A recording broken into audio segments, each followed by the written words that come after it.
Usually when we talk about a medical diagnosis, there's this underlying expectation of precision. Oh, absolutely. Like it's engineering or something. Right. It's like if you fall off a ladder and break your arm, you go to the hospital, you take an x-ray, and you get that jagged white line right on the screen. Yeah, and the doctor just points at it with a pen. Exactly. They point right at it and say, well, there it is. That's the problem. It's super cut and dry. Which is comforting, Human beings are inherently comforted by those binary outcomes.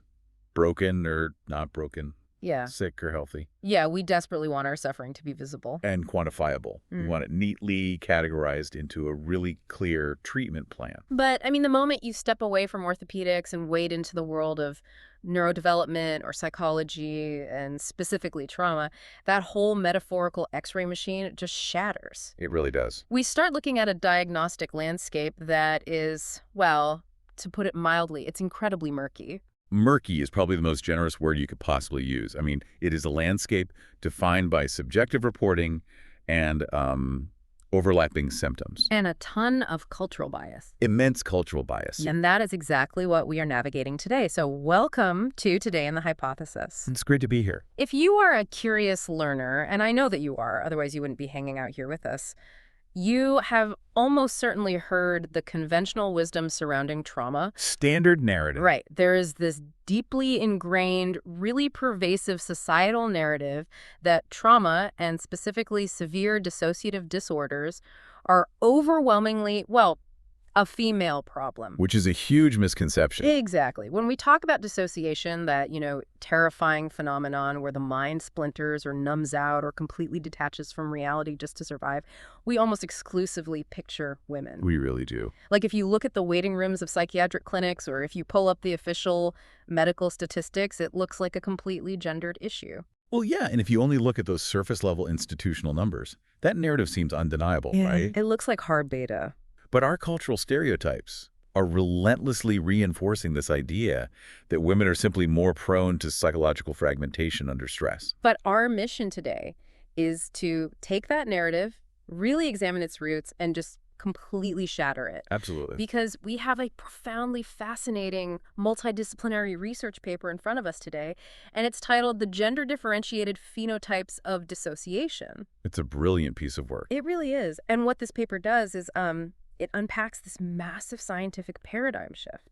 The hypothesis that men are somehow biologically less prone to dissociation than women under severe stress, it's fundamentally categorically false. The sheer scale of this diagnostic illusion is staggering. When researchers finally bypassed those clinical waiting rooms and administered large-scale general population surveys... Well, like using the standardized tools? Exactly. Standardized empirical tools like the dissociative experiences scale. Yeah. When they used those, the results just completely upended decades of psychiatric assumptions. Wow. The baseline capacity for both general and pathological dissociation is exactly the same across biological sexes. Okay, let me make sure I'm stating this as clearly as possible, because this is the hook that completely blew my mind when I was reading through our sources. It's a big one. Both biological sexes have the exact same baseline capacity for this kind of psychological breakdown. But our societal structures, our circulating hormones, and our deep evolutionary history have basically conspired to perfectly mask the male breakdown. Right, while making the female breakdown highly, highly visible to doctors. Exactly. We are looking at the exact same human reaction, but it's wearing two completely different disguises. That is a brilliant way to conceptualize it. Two disguises tailored by millions of years of evolution and, centuries of social conditioning. Yeah. And to truly understand why those disguises look the way they do, we cannot look at psychology in a vacuum. Right. We have to synthesize a vast array of disciplines. We really do. We're going to look at neuroendocrinology, ancestral survival strategies, historical records stretching all the way back to the trenches of World War I. Which is why. And modern criminology, and even cultural expressions in music. Which is exactly why you are here to guide us through this labyrinth. We are going to connect the dots between microscopic brain chemistry, the tragic history of soldiers, modern prison statistics, and, believe it or not, 90s grunge music. It is all intimately connected. It is. So let's start at the absolute foundation, the hardware, the neurobiology of the breakdown. The turf war. Yeah, the turf war. The source material spends a lot of time detailing this microscopic battle between two competing systems in the human body, the HPA axis and the HPG axis. Right. Can you walk us through what these are, mechanically speaking, and why they are fighting for control? I can certainly try to map out the battlefield for you. The foundation of this entire gender divergence starts with how our bodies regulate two fundamental imperatives: Okay. surviving a threat and maintaining internal balance, or homeostasis. Makes sense. So the first system is the HPA axis. That's the hypothalamic pituitary adrenal axis. Think of this as your body's primary alarm system. So if a bear walks into the room, the HPA axis is what makes my heart pound and my palms sweat. You're the director of that response, yes. Yes. When your sensory organs detect that bear, the hypothalamus in your brain releases a hormone called CRH. Okay. This signals the pituitary gland, which in turn signals your adrenal glands, which just sit right on top of your kidneys, to just flood your bloodstream with cortisol and adrenaline. Right, so it initiates that sympathetic nervous system fight-or-flight cascade. Exactly. Okay, so HPA equals stress, survival, and massive energy expenditure. Got it. What about the other one? The second system is the HPG axis, the hypothalamic pituitary gonadal axis. This is the network responsible for regulating reproductive steroids. Oh. It governs the production of testosterone in males and estrogen and progesterone in females. Now, the crucial thing to understand here is that these two axes do not operate in isolation. They interact. Constantly. They share real estate in the brain, particularly in the hypothalamus, and they are constantly communicating through these incredibly complex bidirectional feedback loops. So they are essentially competing for the body's resources. Competing, but also modulating one another. And this is really where the biological divergence between men and women begins to present itself. Okay, let's look at the male landscape first. Let's do that. In the male body, under normal day-to-day conditions, and even during instances of acute mild stress, testosterone acts as a highly effective central stabilizer for the HPA axis. Right. The paper called it an inhibitory neuromodulator. Yeah. But what does that actually look like on a cellular level? Like, how does a sex hormone calm down an alarm system? It is a fascinating mechanism. So testosterone crosses the blood-brain barrier and enters the hypothalamus. Once it's there, it is actually converted, aromatized, into a form of estrogen called estrogyn. Wait, really? It turns into estrogen? It does. This metabolite then binds to specific receptors, specifically estrogen receptor beta, located right on the neurons that produce that stress-triggering CRH. Oh, wow. And when it binds, it literally puts a molecular brake on the neuron, actively suppressing the synthesis and release of the stress hormone. Okay, let me see if I have an analogy for this. I'm picturing the stress response, the HPA axis, as this massive, incredibly powerful runaway train. I like that. And testosterone is functioning like an incredibly heavy-duty industrial brake pad clamped right onto the wheels. Right. As long as that brake pad is there, the train might rev its engine when a threat appears, but the forward momentum is held rigidly in check. The system doesn't spiral out of control. The train is held firmly on the tracks. That is an excellent visualization of how testosterone buffers anxiety and hyperarousal in men. But here is the critical vulnerability in that architectural design. What happens when the stress isn't just a fleeting moment? Like chronic stress. Exactly. What happens when that man is subjected to severe, sustained, inescapable stress? Or extreme physical trauma, caloric deprivation, and sheer exhaustion? Well, keeping with the train analogy, if the engine keeps revving at maximum capacity for days or weeks, eventually the friction is going to burn that brake pad to ash. I mean, it wears out. See, it is actually far more deliberate than just wearing out. The brain makes an active, calculated decision to remove the brake. It does it on purpose. Yes. You have to remember that maintaining the reproductive system, the HPG axis, is incredibly metabolically expensive. Oh. Under severe, prolonged threat, the hypothalamus recognizes that the organism is in a life or death crisis. It decides that reproductive functions are a luxurious waste of precious energetic resources. Survival trumps reproduction every single time. Without exception. So the brain initiates a rapid, centrally mediated suppression of the HPG axis. Yeah. It essentially pulls the plug on the gonads. Wow. This causes a dramatic, sudden, and precipitous decline in circulating testosterone levels. So it's not a localized failure. It's the command center in the brain actively cutting the power to save the organism's life. It is a systemic defensive shutdown. But consider the immediate physiological consequence of that. The moment that systemic brake is purposefully removed, that runaway train is completely unleashed. Oh, man. With testosterone no longer inhibiting the hypothalamus, the male nervous system experiences a violent, sudden escalation in HPA axis reactivity. The autonomic nervous system wildly dysregulates. And that leads to the breakdown. Yes, this leads to profound, unmanageable anxiety, and crucially, it triggers severe depersonalization and dissociation.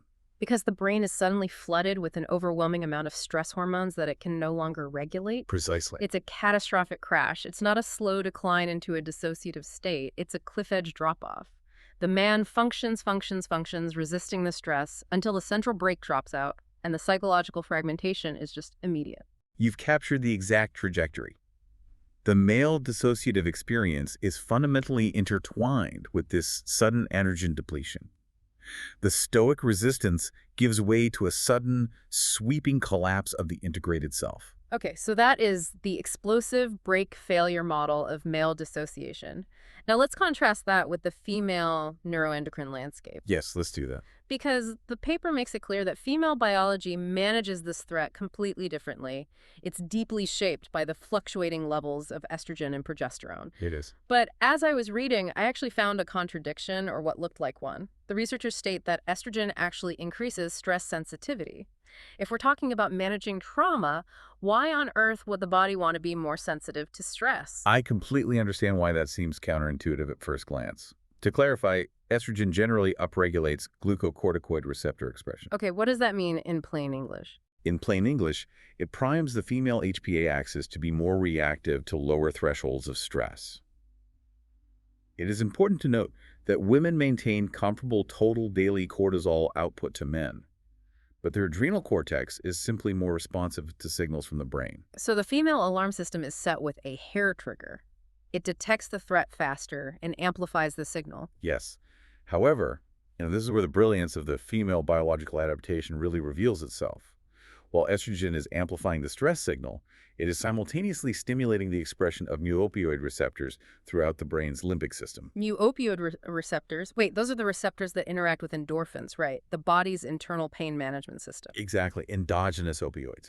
Estrogen heavily boosts the neural circuitry responsible for stress-induced analgesia. Analgesia meaning the inability to feel pain. Right. So while the female brain might be more exquisitely sensitive to detecting a stressor in the environment, it is also heavily fortified with natural internal painkillers. That is so smart. This allows the female organism to manage the emotional and physical impact of that stress without undergoing the explosive systemic failure we just discussed in men.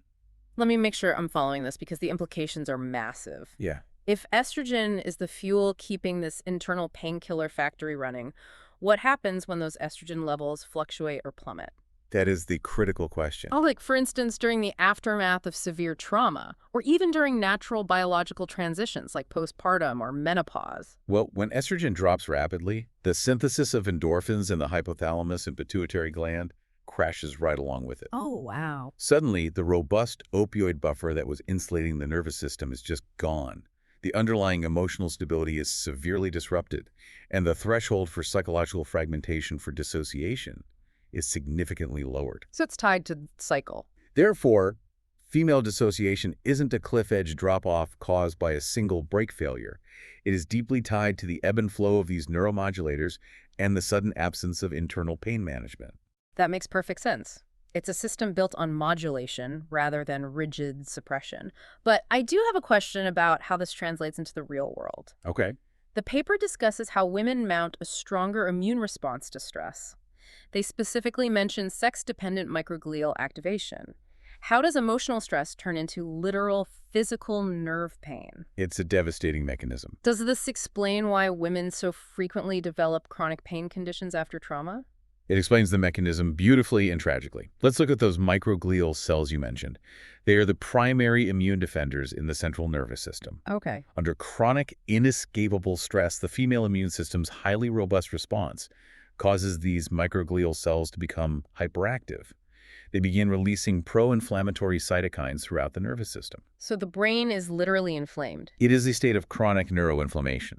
And this inflammation directly alters the way pain signals are transmitted and processed in the spinal cord and the brain. And that causes the pain. It drastically increases female susceptibility to chronic, neuropathic, and somatic pain conditions.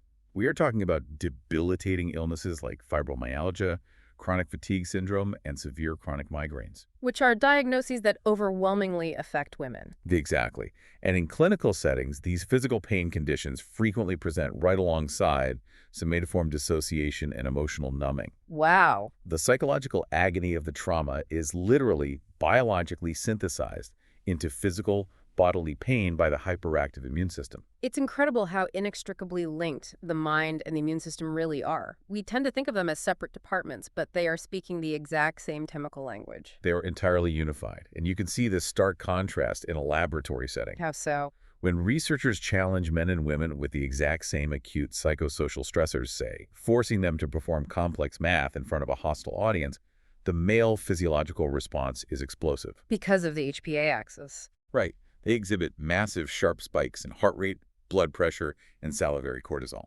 They transition rapidly through that sympathetic cascade. Whereas the female physiological profile, armed with those estrogen-boosted opioids, favors a much more prolonged, moderated response. Exactly. The spikes aren't as violent, but the chemical aftermath lingers much longer in the immune system. You've synthesized the neurobiology perfectly.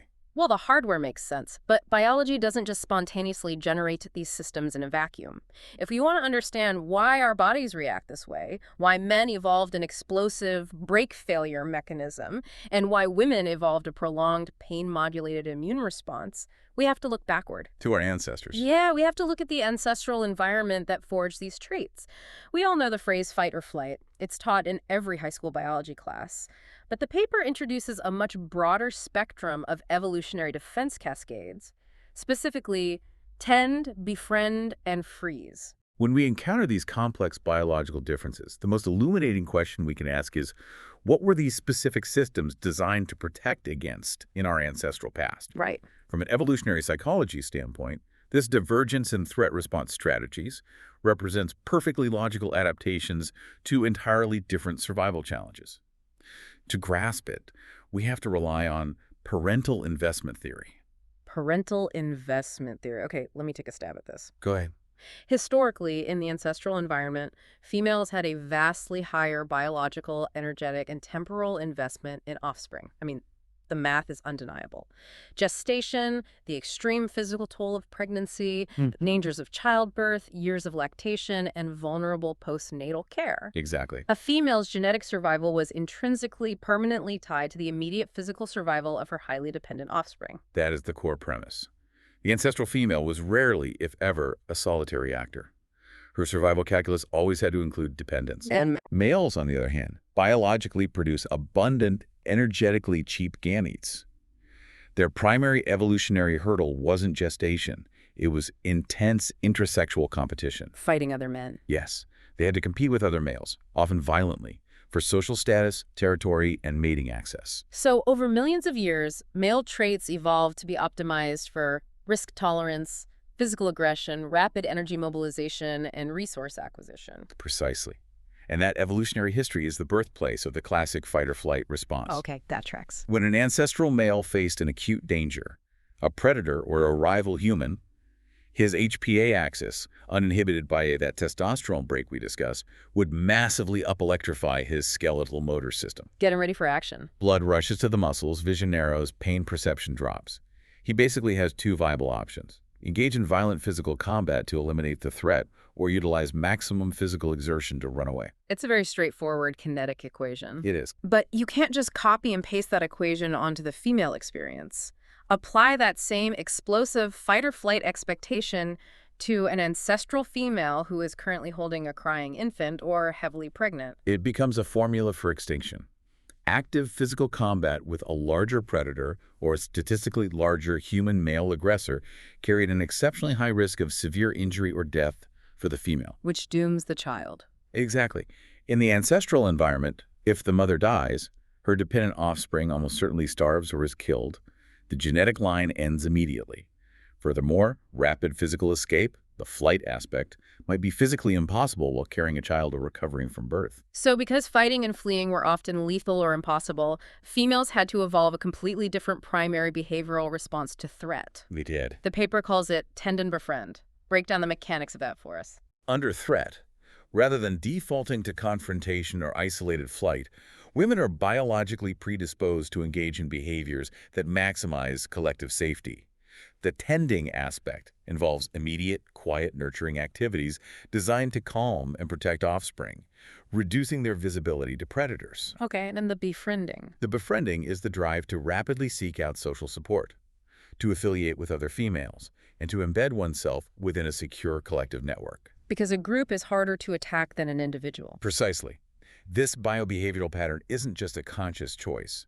It is heavily mediated by the release of oxytocin from the pituitary gland, Oxytocin. The media always calls it the cuddle hormone or the love molecule. which is a gross oversimplification. While it does facilitate bonding in the context of trauma, oxytocin is a critical survival hormone. How so? It works synergistically with estrogen and those endogenous opioids we mapped out earlier. Together, they actively reduce panic-induced anxiety, promote social affiliation, and crucially, they suppress the highly disruptive, explosive physical arousal of the sympathetic fight-or-flight system. So it keeps her grounded. It keeps the mother calm enough to manage her children instead of blindly bolting into the woods. It's a brilliant adaptation. But, as I was reading this section, a very dark question kept popping into my head. What's that? Well, tending and befriending are great if you have a community nearby or if the threat is manageable. But what happens when tending and befriending are completely impossible? When you're trapped. Yeah. What happens when the danger is absolute? When you are cornered, physical escape is blocked, and fighting back will only guarantee that the predator or the abuser kills you instantly. When active defense is futile, the nervous system engages the ultimate, final defense mechanism, tonic immobility, the freeze response. The paper dedicated a significant amount of space to this. Because tonic immobility is arguably the most profoundly misunderstood trauma response in modern clinical psychology and jurisprudence. Misunderstood how? It is an ancient, highly conserved reflex regulated by the dorsal vagal branch of the parasympathetic nervous system. When the organism's brain subconsciously calculates that active resistance will inevitably drastically increase the severity of the trauma, it shifts gears entirely. It shuts down. It throws the body into a state of profound motor inhibition, massive metabolic deceleration, and emotional detachment. The organism literally plays dead. Essentially, yes. Yeah. And it is not a conscious decision. It is an involuntary reflex. There is immense evolutionary utility to this, right? We see it in nature documentaries all the time. Right, with animals. Predators are often visually triggered by motion. If the prey stops struggling, the predator sometimes loses interest or loosens its grip just enough for the prey to suddenly escape. But I want to know what is happening inside the human brain during this freeze. The outside looks dead, but what is the internal experience? While the skeletal muscles are paralyzed, the brain is simultaneously executing a massive chemical dump of endogenous opioids. It induces profound physical analgesia, complete pain relief, and psychological numbing. Like a shield. You have to view it as a biological shield.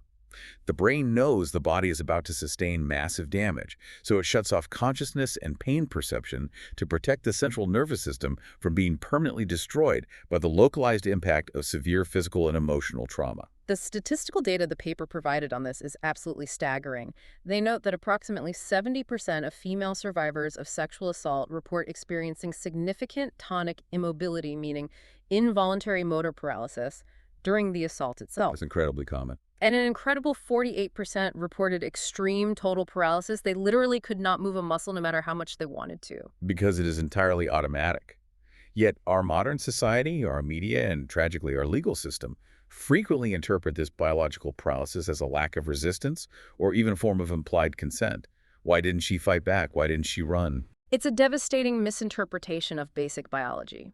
We are blaming victims for a reflex that their brainstem executed to keep them alive. And that societal victim blaming leaves a terrible compounding psychological legacy. Survivors who experience extreme tonic immobility during an assault are burdened with intense shame, believing they were cowardly. Which affects their recovery. Definitely. Consequently, the data shows they're twice as likely to develop severe PTSD and 3 times as likely to suffer from chronic treatment-resistant depression compared to those who are able to actively fight or flee. So if I'm trying to conceptualize this, I'm imagining being trapped in a completely unsurvivable situation. The brain recognizes the inevitable, and it essentially forces the body into a localized temporary coma to survive the unsurvivable. It just shuts the entire system down to protect the core. I think protective localized coma is a highly accurate and compassionate way to reframe tonic immobility. It removes the moral judgment from a physiological survival mechanism. Yeah. And if we look in animal models, we see this divergence in defense strategies beautifully illustrated without the baggage of human culture. Oh, I read the section on the rat models. It completely upends the masculine stereotype that the male response is always the dynamic, action-oriented one. Tell us about the Pavlovian fear conditioning experiments. The experimental setup is quite simple. You place a rat in an enclosure and expose it to a conditioned fear stimulus, usually a specific tone that the rat has previously learned to associate with a mild electrical foot shock. Okay, pretty standard. Now, according to the traditional male-centric scientific view, you would expect the males to be the active ones. But when male rats are subjected to this fear stimulus, what do? They freeze. They freeze entirely. The males consistently exhibit a singular, highly rigid, and predictable defense strategy. Prolonged spatial freezing, they lock up. And the females? But when researchers observed the female rats under the exact same conditions, they discovered something remarkable. The females displayed a much wider, more complex array of adaptive defensive behaviors. Approximately 40% of the female rats responded to the tone by engaging in a behavior called darting. Darting, like active, high-velocity, erratic running around the enclosure. Yes, an active, incredibly rapid escape behavior. They immediately start searching the perimeter for an exit. In contrast, only about 10% of the male rats exhibit this darting response. So contrary to basically every cultural myth we have, the females actually possess a far more flexible and diverse repertoire of threat management strategies. Absolutely. They can freeze, but they can also actively calculate and escape. The males are the ones showing a rigid reliance on just locking up in these models. Exactly. The female nervous system has evolved to dynamically assess the environment and switch strategies fluidly. Which is brilliant. When we translate this back to human biology, it serves as empirical proof that the female capacity to dissociate, to undergo tonic immobility or tend and befriend, is not a mark of psychological fragility. It is not weakness. Right. It is a highly preserved, incredibly sophisticated adaptive defense mechanism designed to maximize survival in the face of inescapable physical and relational trauma. Okay, so if these evolutionary responses, the HPA, the HPG differences, the tend and befriend, the tonic immobility, are deeply hardwired into our biology, how does this actually look when a modern human being walks into a doctor's office today? Well, it looks very different depending on gender. Because we aren't running from predators in the savannah, we are navigating modern healthcare. And this brings us to the diagnostic divide and clinical mimicry. Because as we established at the very beginning, the capacity for general dissociative symptoms is equal between genders. It is. But the specific labels, the diagnoses they walk out of the clinic with, differ wildly. Let's look at dissociative amnesia first. How does forgetting trauma look different in men versus women? Dissociative amnesia is a fascinating phenomenon. It occurs in about 1.8% of the general population. But the way the memory loss presents to a clinician is starkly gendered. How so? Women diagnosed with dissociative amnesia in clinical settings tend to present with broad, sweeping, retrospective gaps in their autobiographical memory. Like, they can't remember entire years of their lives. Precisely. They might block out large swaths of time or their entire childhood, particularly if that time period was defined by ongoing sexual, physical, or emotional abuse. The memory erasure is global and diffuse. And how do men experience it? Men are much more likely to present with highly localized, systematized, or compartmentalized amnesia. Under severe stress, the male cognitive style leans heavily on an avoidant, compartmentalized strategy. Meaning they isolate the memory. Right. A traumatized man might completely block out the memory of one specific, highly charged emotional event, perhaps a catastrophic car crash, a violent assault, or a specific traumatic loss. But the rest of his memory is intact. Completely intact. He can maintain perfectly functional, intellectual, and physical engagement in every other domain of his life. He goes to work, he pays his bills, he has conversations. He just takes the trauma, puts it in a heavy steel box, locks the box, buries it in the backyard of his mind, and goes back to work. It is a profound, mechanical depersonalization. The event simply ceases to exist in his conscious narrative. Which explains why it is so much harder for a clinician or even a spouse to spot. Because Externally, he seems perfectly fine. He isn't missing years of memory. He's just missing one Tuesday. Exactly. Now let's transition from memory to the physical body itself. Somatic symptom disorder, or SSD. The paper notes that women report physical symptoms, diffuse pain, fatigue, gastrointestinal issues, at rates at least 50% higher than men. Yes. And the authors stress this isn't just a margin of error or reporting artifact. Comprehensive studies, like the Prime-MD study involving thousands of patients, show this disparity persists even after adjusting for age, race, education, and whether or not the patient has comorbid depression. The data is robust. So, if the trauma is equal, why are women experiencing and reporting so much more diffuse physical distress? The paper identifies 3 key gender-specific cognitive and biological factors driving this somatic hyperreporting. The first factor is bodily vigilance and appraisal. Meaning how closely they pay attention to their own internal physical sensations. Yes. Women demonstrate a significantly greater baseline awareness of their visceral bodily sensations. And if we look back at biology, this makes total sense. Because of reproduction. Right. This trait is constantly reinforced throughout a woman's life by the cyclical, demanding somatic experiences of menstruation, pregnancy, the physical demands of lactation, and eventually menopause. Right. If your body is essentially undergoing massive systemic biological shifts every single month, you are literally trained by nature to pay attention to every little ache, cramp, and twinge. Exactly. You cannot ignore the signals. But because of this deeply ingrained heightened vigilance, women are statistically far more likely to evaluate an ambiguous or mild bodily sensation, say a slight tightening in the chest or a dull ache in the joints, as indicative of a serious underlying medical issue. So they appraise the sensation as a threat. They do. That makes perfect sense. What is the second factor? The second factor is recall bias. This was proven in fascinating studies using pain diaries. Researchers asked patients to track their pain levels in real time, assigning a number to their pain several times a day. Okay. Then, weeks later, they asked the same patients to retrospectively summarize how bad their pain had been during that period. And the numbers didn't match. For women, there was a pronounced retrospective recall bias. Women consistently summarized their past pain as significantly more intense and debilitating than the actual real-time ratings they had recorded in their own diaries. The memory of the pain amplifies over time. Wow. And the men? Men's retrospective summaries, conversely, tend to remain tightly aligned with their contemporaneous ratings. That is fascinating. If you are hypervigilant to pain and your memory actually magnifies the severity of past pain, your brain is essentially constantly gathering and stockpiling evidence that your body is under threat. It's a feedback loop. Okay, what is the third factor driving this divide? Cognitive somatic appraisal. This relates to how we judge our physical state in a given moment. Let's say you walk up 3 flights of stairs and feel a bit winded and your heart is beating fast. Right. When appraising that bodily state, women consistently utilize a combination of both internal visceral signals, their heartbeat, and external situational cues, the temperature of the room, the stressful conversation they just had, the steepness of the stairs. They take in the holistic context. And men? Men rely almost exclusively on highly localized internal physiological cues. In controlled laboratory settings where external cues are deliberately manipulated, men are actually slightly more accurate at detecting specific, isolated internal signals, simply because their brains automatically block out the external contextual noise. Okay, so let's put this all together.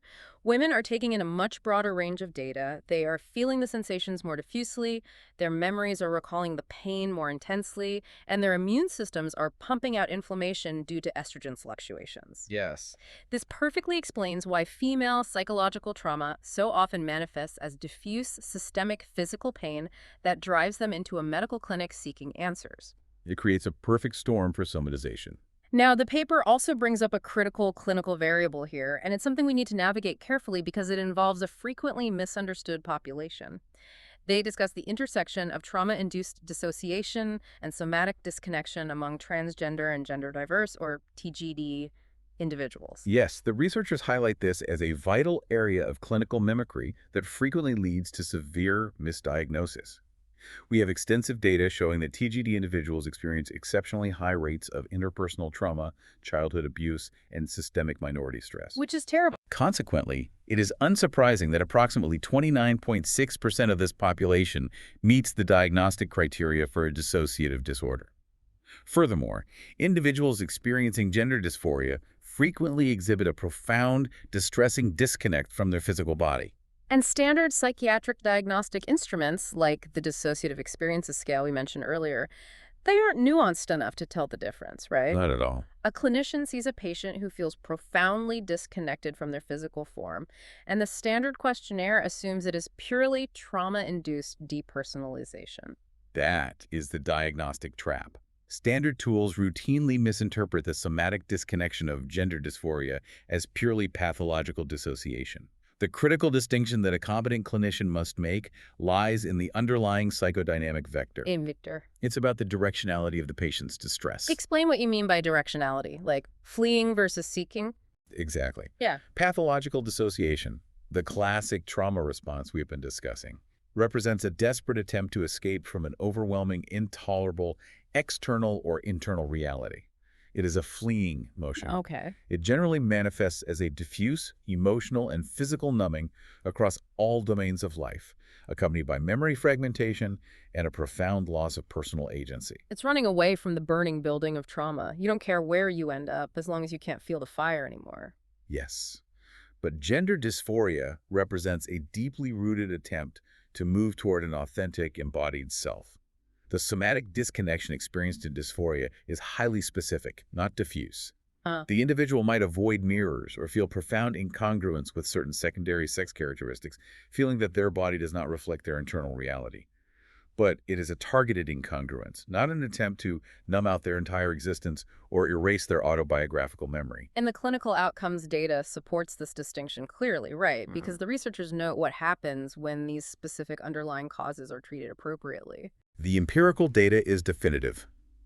When TGD individuals undergo gender-affirming medical and surgical treatments, often abbreviated as GAMST, their self-reported dissociative symptoms and feelings of somatic disconnection show a dramatic, statistically significant reduction. They become more embodied. They do. However, if a clinician misdiagnoses the dysphoria as standard trauma and applies standard trauma-focused psychotherapy while ignoring the gender incongruence, the therapy generally fails to resolve that specific distress. That completely highlights the danger of clinical mimicry. If you don't understand the why behind a symptom, your treatment is doomed to fail. Absolutely. And for both cisgender and transgender populations, the paper emphasizes a psychological concept that acts as a sort of glue for mental health: self-concept clarity. Self-concept clarity is exactly what it sounds like. How clear, consistent, and stable is your internal picture of who you are. And this brings us back to gender socialization. Culturally, and to some extent biologically, women are heavily socialized to define their identity primarily in relational terms. They understand who they are through their roles, as a mother, a daughter, a partner, a caregiver, a friend. Which means their identity is inextricably tied to the people around them. Does that make them more vulnerable when those specific relationships are threatened or stressed? It creates a specific structural vulnerability. Pathological dissociation naturally fragments and destabilizes our self-representations. When your core identity is heavily relational, chronic social stress, domestic conflict, or interpersonal trauma destabilizes your self-concept much faster than someone whose identity is based on, say, solitary achievement. Because their anchor is gone. Right. This rapidly degraded self-concept acts as a psychological accelerant, pushing the individual more rapidly into severe somatoform and experiential dissociation. So we can see very clearly why women are getting diagnosed and why they are in the waiting rooms. Their biology primes them for diffuse physical pain. Their evolutionary history primes them for tendon befriend or freezing, and the relational self-concept makes them seek clinical help when their social world fragments. The pattern makes perfect sense. But that brings us to the most urgent, glaring question of this entire conversation. The missing piece. Yeah, the missing men. If men have the exact same baseline capacity for dissociation and their testosterone brakes are completely failing under severe stress, causing them to psychologically fragment, where are they disappearing to? Why aren't they in the clinics with the women? To answer that, we have to examine one of the most destructive sociological constructs of the modern era. Psychologists refer to it as the boy code. The boy code. I'll be honest, it sounds like something out of a 1950s scout manual or like a nostalgic movie about tree houses. But the paper paints it as a devastating invisible cage. It is the rigid, unyielding paradigm of traditional masculine gender roles. It is the societal demand for absolute self-reliance, physical and emotional dominance, and unwavering stoicism. Boys don't cry. Right, from early childhood, almost from the moment they can walk, boys are systematically punished, shamed, or subtly discouraged by parents, peers, teachers, and society at large from displaying any signs of emotional vulnerability. Man up. Take it like a man. We hear it constantly. It's just the background noise of male development. But the paper argues this isn't just about men choosing to hide their feelings behind a stoic face. It goes much deeper than performance. It does. It creates a neurological and psychological deficit called normative male alexithymia. That is the core tragedy. Alexithymia, translated literally from Greek, means no words for emotions. No words. Through continuous, relentless societal conditioning, we produce a subclinical, habituated state in millions of men where they genuinely lack the internal cognitive pathways and the linguistic tools to identify, differentiate, and describe what they are feeling. They aren't just stubbornly suppressing the words. They literally do not have the vocabulary to process the physiological sensations happening inside their own bodies. They feel the physical arousal of sadness or fear, but their brain has no category for it other than stress or anger. Precisely. Now, take a man functioning with normative alexithymia and subject him to severe physical, emotional, or sexual abuse. The paper specifically highlights the agonizing dynamic when the perpetrator of the trauma is a female caregiver, a mother, or a female relative. Because that violates every ingrained societal narrative we have about maternal protection and male physical dominance. What happens to that trauma in the mind of an alexithymic man? It becomes utterly, completely unreportable. For that male survivor, admitting victimhood, especially the hands of a woman, feels like forfeiting his very status as a male. He can't speak it. The only way he can remain socially legible as a man in our culture is to remain silent. But because he lacks the emotional vocabulary to process the betrayal and the socialized permission to articulate his grief or terror, the trauma cannot be integrated psychologically. It remains raw, unprocessed, and highly volatile. But it has to go somewhere. Emotional energy, much like physical energy, doesn't just vanish into the ether. If he can't cry and he can't talk to a therapist, what happens? It undergoes somatic encoding and violent behavioral externalization. Think back to that runaway train of the HPA axis. The central brake has failed. The male nervous system becomes trapped in a state of chronic, agonizing, sympathetic hyperarousal. He's redlining. And because he cannot express fear or sadness, he translates that suppressed terror and profound powerlessness into the only emotional behaviors that are culturally permissible for men. Intense irritability, explosive anger, reckless risk-taking, severe substance abuse, and physical violence. He takes the internal pain and externalizes it onto the world. And this dynamic, this tragic translation of trauma into aggression creates what the researchers call the forensic clinical funnel. I would argue this is perhaps the most profound structural bias in our entire society. Consider the divergence. Okay. When a traumatized, dissociating woman experiences a psychological crisis, her symptoms, somatization, weeping, severe depression, self-blame, are internalizing. Crucially, they align perfectly with the expectations of the medical and psychiatric establishment. So society views her as a patient. She is funneled into clinics, hospitals, and therapy practices. She's given a diagnosis, offered treatment, and she is entered into our national health statistics. She becomes a data point that researchers look at and say, women suffer from dissociation. Correct. She is medicalized. But when a traumatized, dissociating man experiences the exact same underlying biological and psychological crisis, his symptoms, behavioral dysregulation, aggressive outbursts, public intoxication, property damage, are externalizing. Which looks very different to society. They do not look like a medical crisis to the average observer. They align perfectly with the criminal profile of the justice system. So he isn't funneled into a clinic. He is funneled into the back of a police car. He is arrested, prosecuted, and locked in a cage. We are systematically punishing male psychological trauma as criminal conduct. The psychiatric research conducted inside correctional institutions confirms this funnel definitively, and the numbers are chilling. Let's hear them. When you evaluate male prisoners, men who have been removed from the clinical statistics, you find a massive, condensed concentration of unrecognized, untreated dissociative pathology. Among incarcerated males, the lifetime prevalence of PTSD stands at a staggering 18%. Hold on. Stop. I need to make sure I'm digesting this. 18%. That is roughly 5 times higher than the rate in the general male population. It is an epidemic of trauma behind bars. And the dissociation rates are even more alarming. Up to 30.3% of incarcerated males meet the strict diagnostic criteria for a dissociative disorder of some kind. Nearly a third of the male prison population is clinically dissociating. Yes.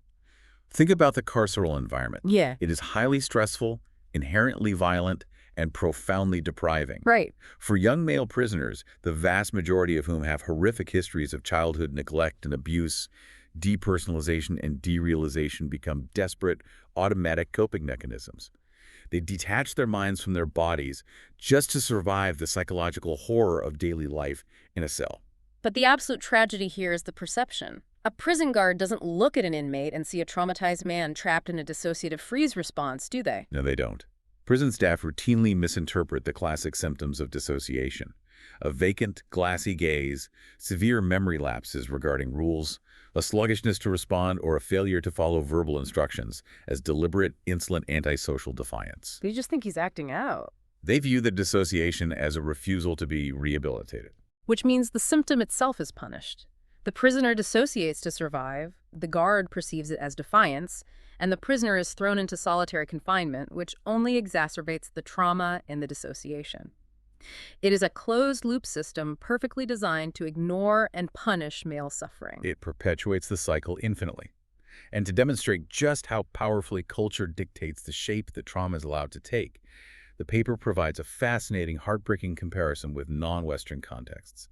We can look at the data from India. Let's talk about India, because it perfectly illustrates how people use whatever tools their society leaves them. In highly patriarchal, low socioeconomic strata in India, traditional women are socialized to an extreme degree to define their entire self in relational terms. They are expected to completely suppress their individual needs and desires to maintain rigid domestic harmony and serve their husbands' families. Okay. When these women are subjected to severe interpersonal stressors, often systemic emotional or physical domestic violence, active fighting back is culturally impossible.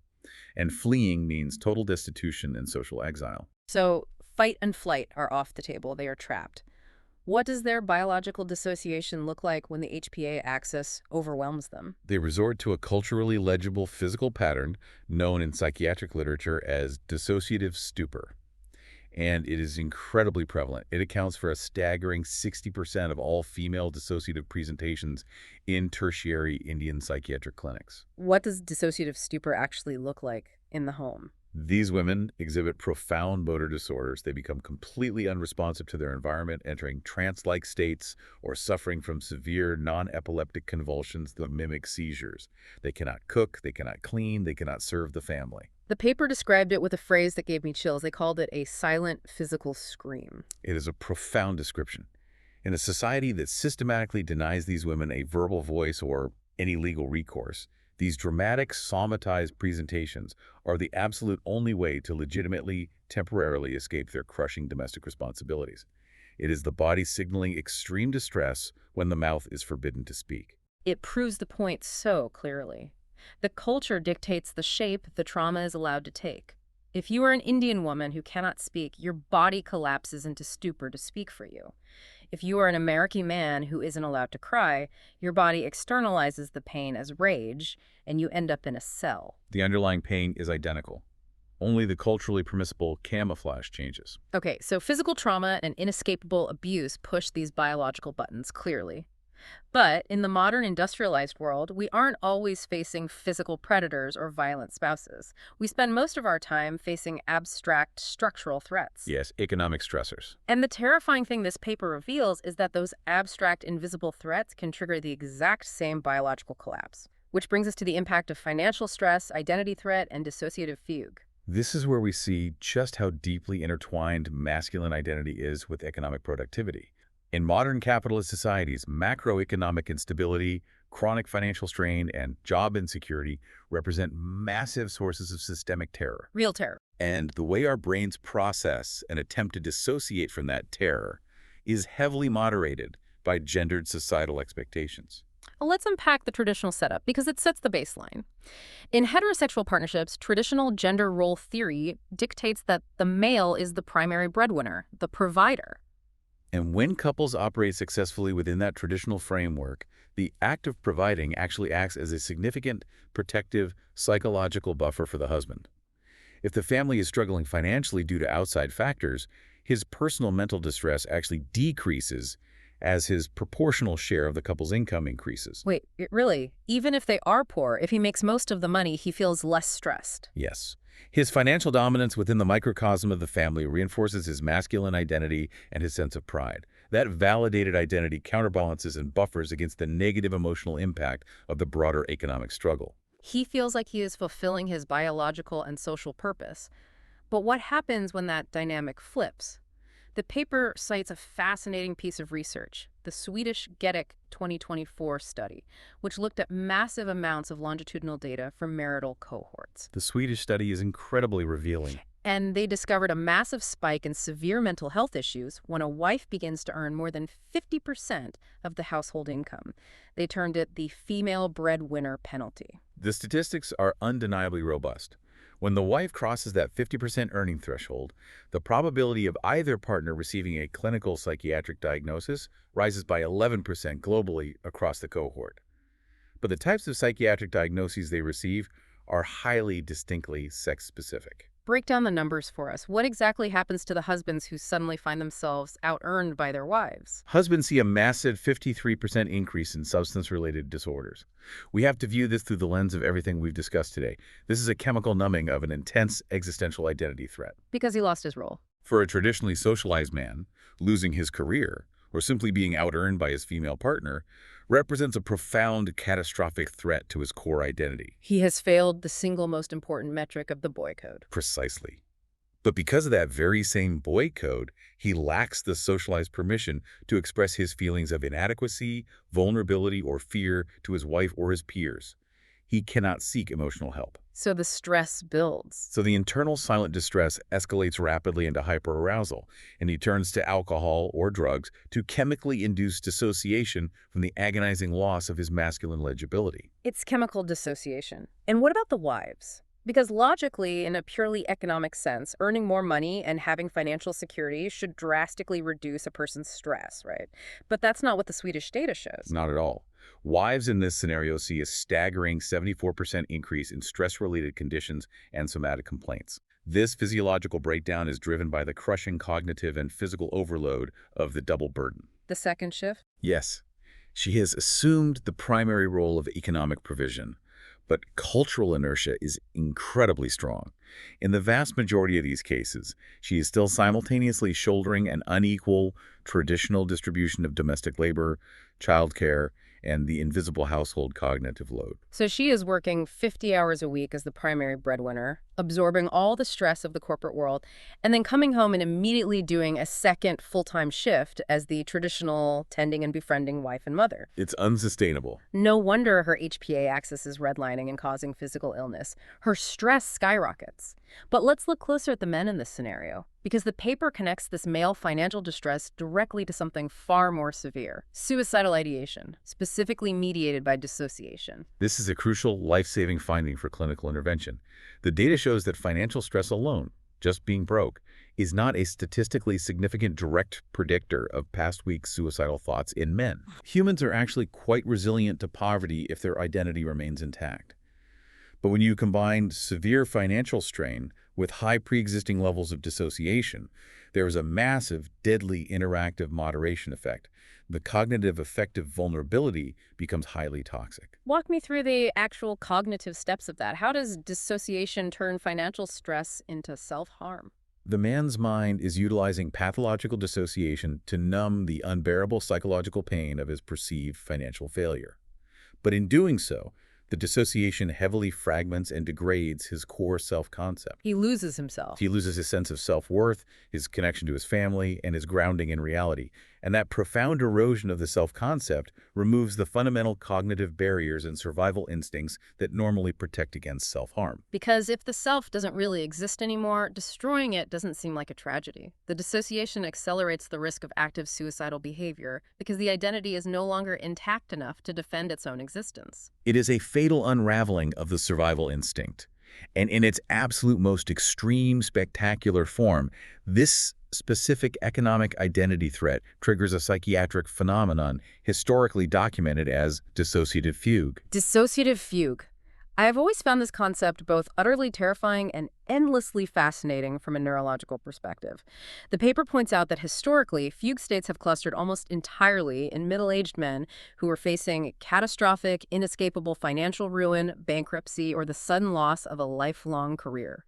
What exactly is happening in the brain during a fugue state? Fugue is the literal physical and somatic realization of the overwhelming psychological wish to simply flee.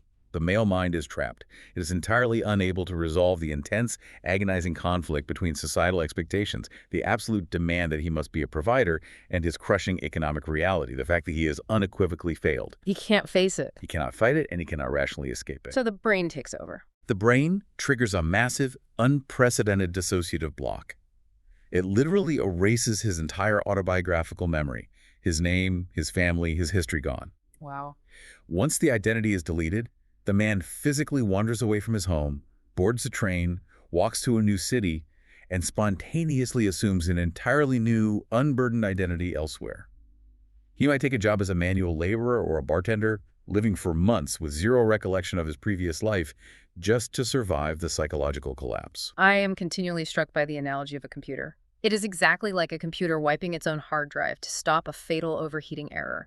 The operating system is crashing, the heat is going to destroy the motherboard, so the system just violently deletes the corrupted user profile, reboots with a blank slate, and starts over. That's exactly it. It's incredibly terrifying that the human brain possesses that kind of override switch. It is the ultimate biological escape hatch when society provides absolutely no other honorable exit for a man. To really understand why we tie male identity so tightly to this idea of stoic provision and why any deviation from it results in such catastrophic mental wipeouts, we have to look at the history of modern psychiatry itself. Because the clinical understanding of trauma didn't just appear out of nowhere in a sterile lab. It was built on deeply entrenched, gendered power dynamics. Indeed. The historical ancestor of almost all modern dissociative and somatoform disorders is the concept of hysteria. The term itself is incredibly revealing. It comes directly from the ancient Greek word hystera, which translates to womb. Literally the womb. It reflects the ancient, highly prejudiced, and medically absurd belief that psychological instability was an exclusively female disease caused by a literal wandering uterus disrupting the internal organs. A wandering uterus. I mean, it sounds almost comical to modern ears until you realize the horrific way it was weaponized against half the population. Throughout the 19th and early 20th centuries, the diagnosis of hysteria was an immensely powerful tool of systemic social control. Any woman who deviated even slightly from the strict, suffocating Victorian expectations of passive, domestic, obedient femininity women who expressed anger, sexual desire, or a wish for independence could be swiftly diagnosed with hysteria. And once diagnosed, they lost all their rights. They were subjected to patronizing, sometimes brutal medical treatments, and frequently confined to asylums for the rest of their lives.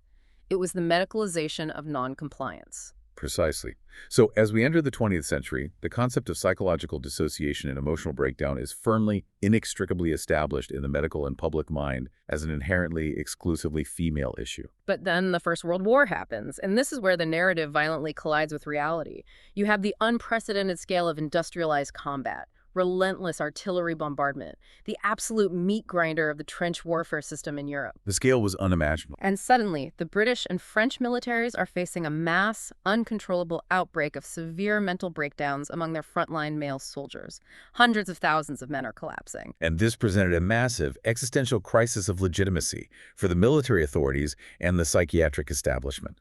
Because these battle-hardened men were presenting with symptoms that were strikingly, undeniably identical to those of hysterical asylum women. They were dissociating. They exhibited sudden mutism, localized paralysis of the limbs, severe uncontrollable tremors, and profound dissociative amnesia, all with absolutely no physical head wounds or shrapnel injuries to explain it. You can't have your heroic, muscular, self-made champions of the British Empire coming down with women's hysteria. It undermines the entire imperial masculine project. So what did the medical community do to hide this? They had to rapidly rebrand the psychological collapse to protect the myth of the heroic soldier.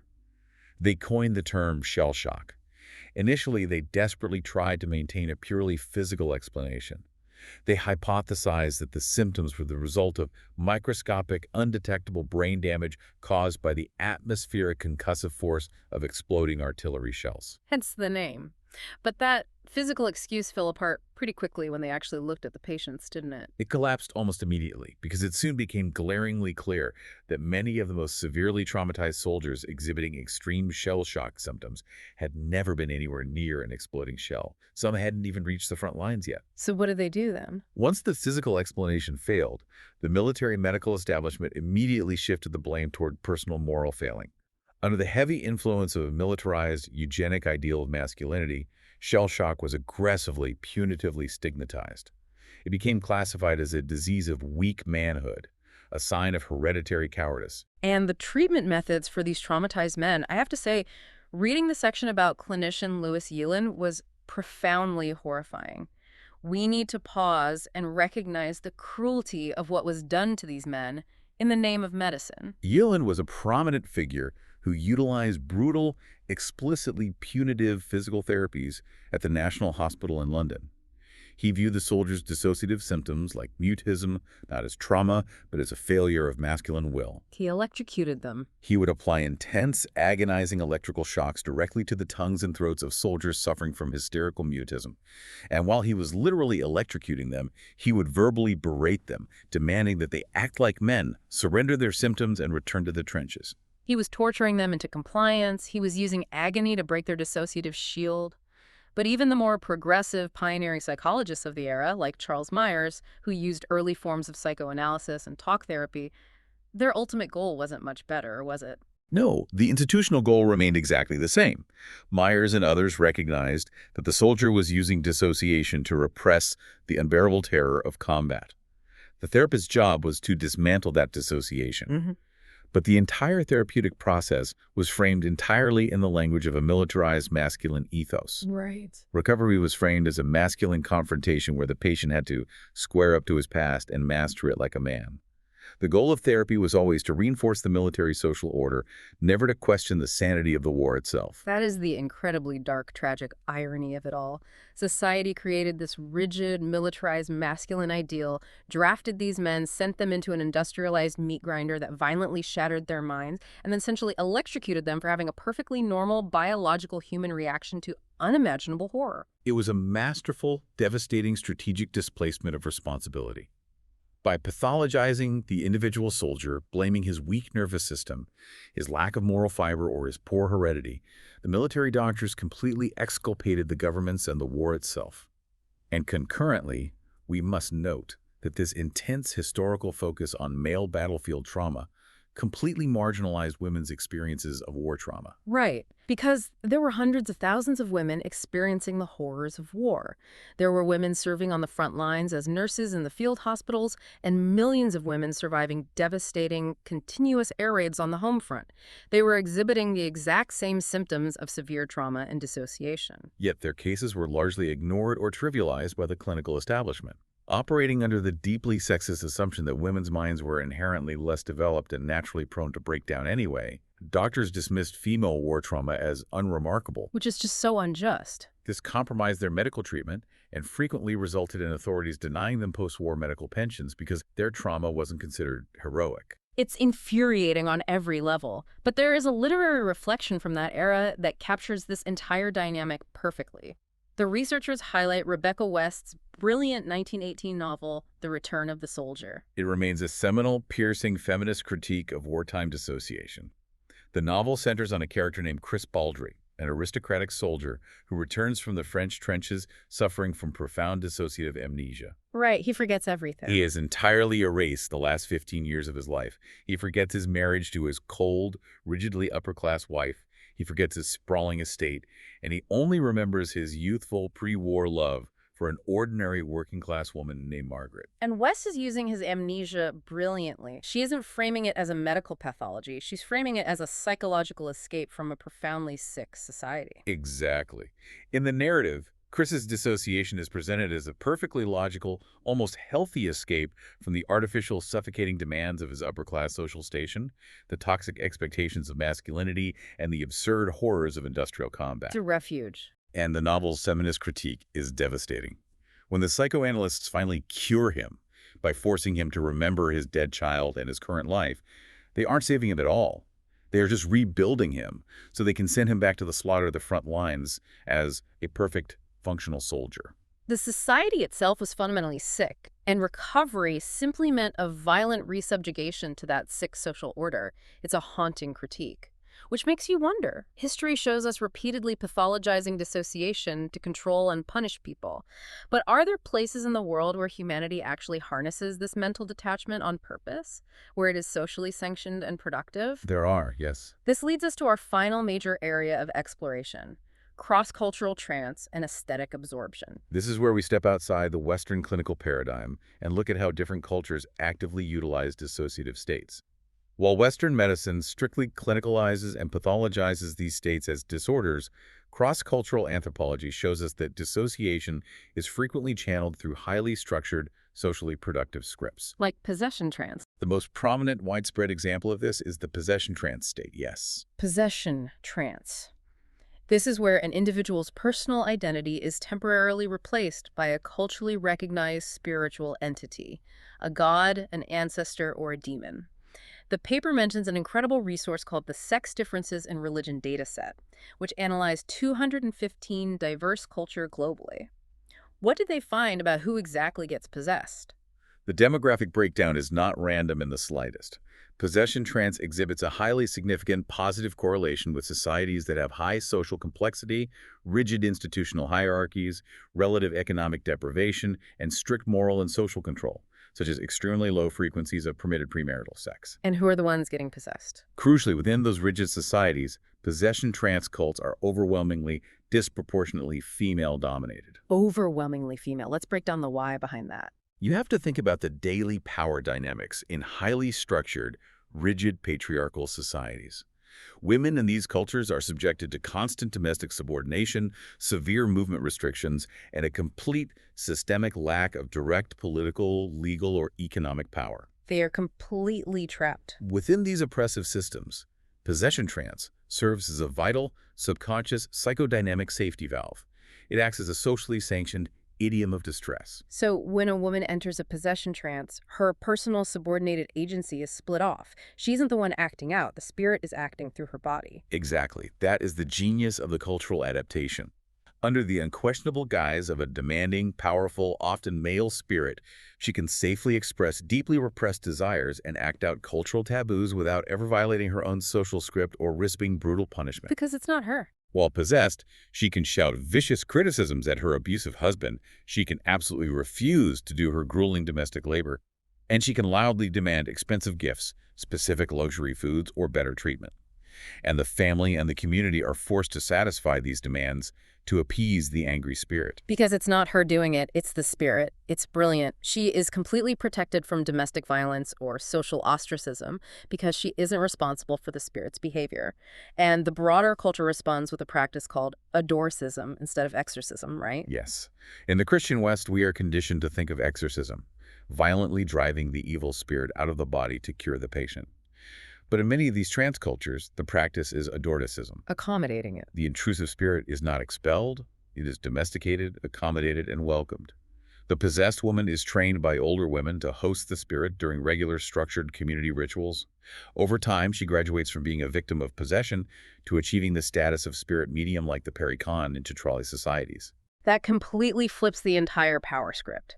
She goes from being a powerless, sick, subordinated domestic servant to becoming a highly respected, deeply feared spiritual healer with significant authority and independent economic influence in her community. People pay her to speak to the spirits. It is a masterful evolutionary and cultural resource management strategy. It allows profoundly marginalized women to convert their raw dissociative vulnerability into structured, permissible, and tangible social power, subtly subverting the patriarchy from within its own religious framework. That is an incredible reframing of what we in the West would just lock up as a psychiatric breakdown. And speaking of structured rituals, the researchers also looked at high-ordeal physical rituals, events involving intense, sometimes dangerous physical pain and behavioral synchrony, like firewalking or pusing. There are significant biologically driven gender differences in how we bond over shared pain, aren't there? Very distinct differences that directly reflect the evolutionary signaling we discussed earlier.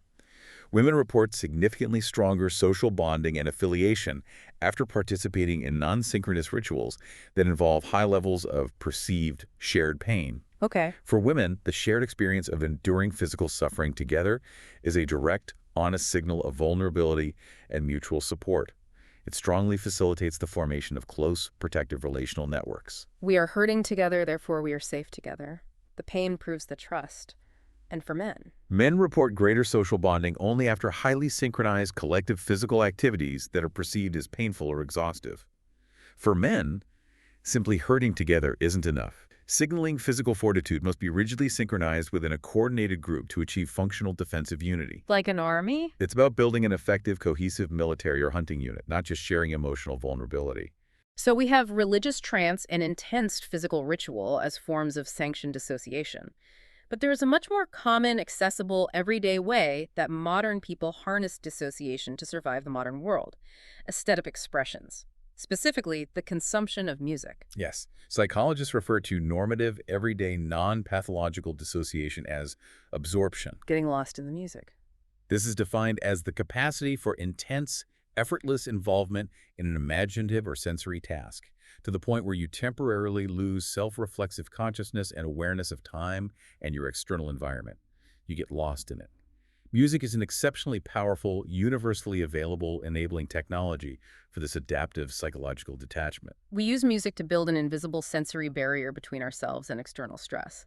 But again, the paper shows that the male and female brains process this sonic barrier differently. The EEG source-level analysis in the alpha band during music listening shows some real, measurable neurological divergences. The neural imaging is quite revealing.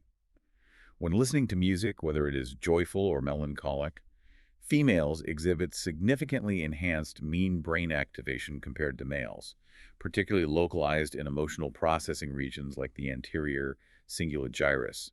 They are heavily directly engaging the deep emotional centers of the brain. And men. Males, in contrast, exhibit relatively enhanced mean brain functional connectivity across different regions, but they do not show the same localized activator and spikes in those specific emotional centers.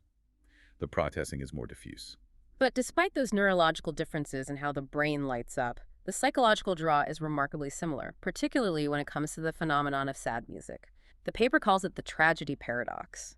Why on earth do human beings actively enjoy listening to music that makes us feel terrible? The aesthetic enjoyment of sad music is strongly predicted by two traits: empathy and a high capacity for absorption.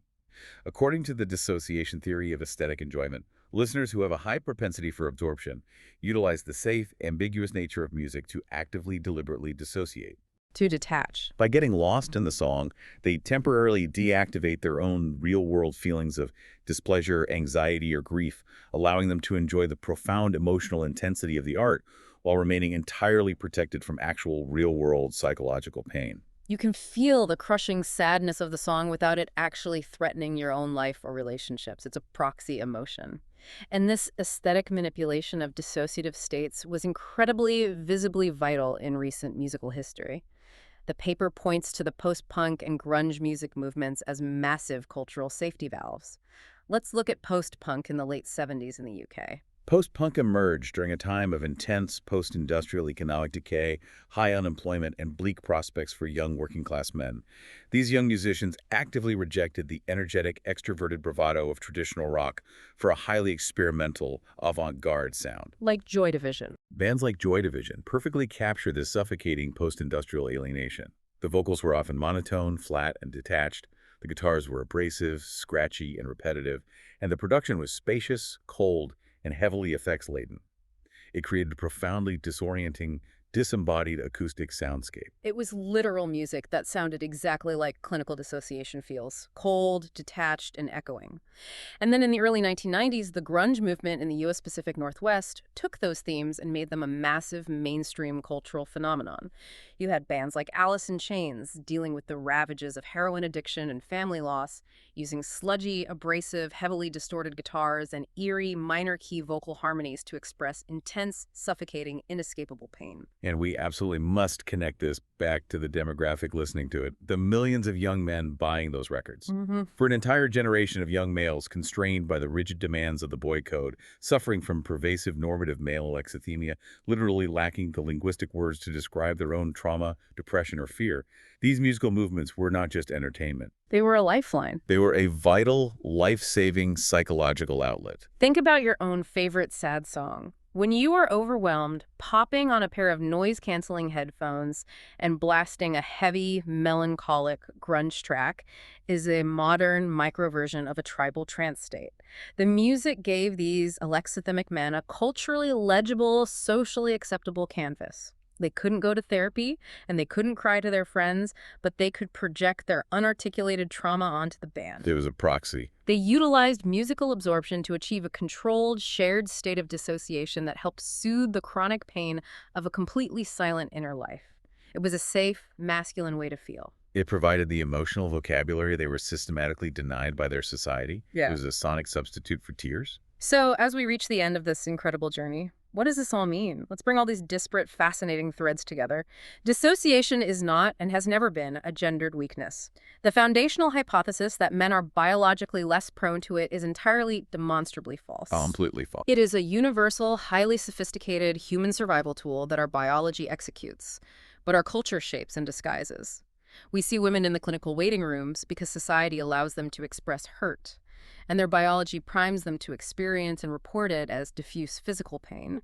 We don't see men in the clinics because society violently forces them to hide, funneling their identical trauma into the criminal justice system, into substance abuse, into physical violence, or simply forcing them to plug into a guitar amp just to feel something safely without losing their identity. To establish true, effective diagnostic equity in the future, the psychiatric and legal establishments must move beyond outdated frameworks that only look for submissive, internalizing symptoms. We must learn to recognize male emotional numbing, avoidant coping, and even externalized aggression, not merely as inherently bad or criminal behavior, but as profound, habituated, desperate survival defenses born of trauma. It changes absolutely everything about how we look at mental health, crime, and gender. You know, we started this conversation, this entire exploration today in the hypothesis, talking about the X-ray machine, how we all desperately want things to be clean, visible, and neatly categorized. And I hope we've demonstrated that the human mind under severe stress is anything but clean. It is a master of disguise. It hides, it shifts, it mimics physical illness, and it adapts to whatever shape society forces it to take in order to survive. It really is the ultimate survival engine.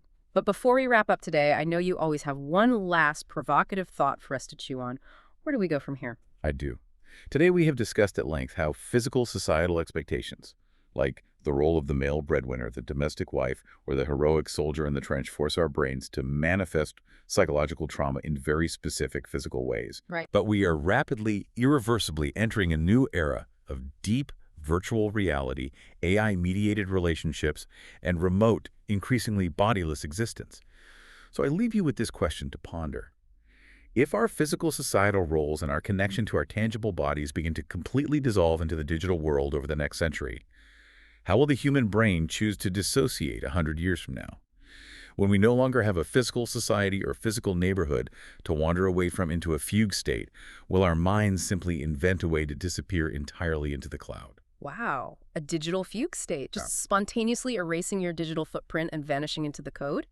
That is an incredibly eerie thought to keep you up at night. Thank you so much for guiding us through this incredibly dense, deeply fascinating, and genuinely paradigm-shifting material. It's a pleasure. And thank you, the listener, for joining us for today in the hypothesis. We know your time is valuable, and we love taking these deep, winding journeys with you. If you want to keep exploring the hidden structures of our world and challenging what you think you know, please subscribe to the show on your favorite platform. And if this conversation resonated with you or changed how you view the people in your life, please share this with a friend who loves history, psychology, or just a really good, heavy grunge record. We'll see you next time.